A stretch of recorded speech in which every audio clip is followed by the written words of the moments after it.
Кокаленски манастир Свети Архангел Михаил. Кокаленският манастир Свети Архангел Михаил е православен мъжки манастир. Разположен е в плана планина на около 4 км югоизточно от село Кокаляне и около 6 км североизточно от село Железница. На стените на входа на манастира е изписана историята за неговото създаване.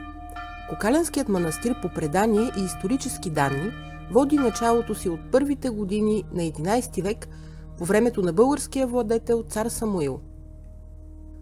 По време на турското робство е опожаряван 2 пъти.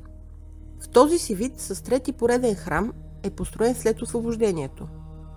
Други източници разказват, че манастирът е изграден в средата на 14 век по време на управлението на цар Иван Александър.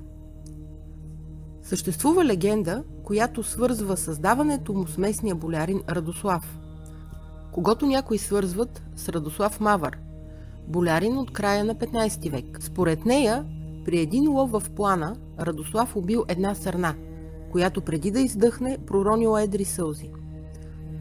Трогнат от това, благородникът заповядал на това място да се съгради манастир в чест на Свети Архангел Михаил. В Кокаленския манастир е намерен Урвишкият сборник, съставен през 16 век.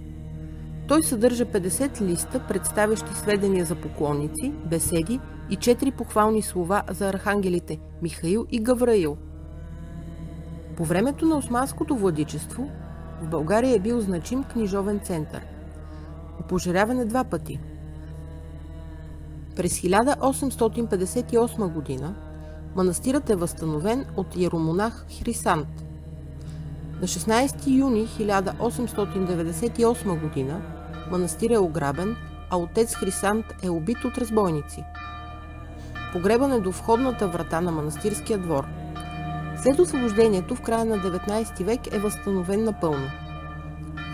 Старата църква е съборена из дарения на местното население, е съградена нова постройка от ломени камъни в периода 1896-1898 година.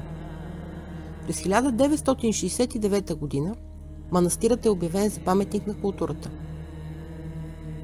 Манастирският комплекс се състои от храм Свети Архангел Михаил, храм Свето Преображение Господне, 2 двоетажни манастирски сгради, магерница, камбанария и стопански постройки. Иконите са дарени от жители на Железница, а църквата е изписана от Никола Образописов и учениците му от Самоковската художествена школа през 1896 година. Кокаленският манастир Свети Архангел Михаил е част от Софийската Света гора и заедно с средновековната крепост Урвич, Панчаревския манастир Свети Никола Летни и крепостта Черква манастир Свети Илия образуват Урвичкия крепостен комплекс. До манастира се достига по стръмна пътека от Дяволския мост на река Ведена. Проект Софийската Света гора се изпълнява с финансовата подкрепа на Столична община, програма Европа 2024 година от Сдружение Мост.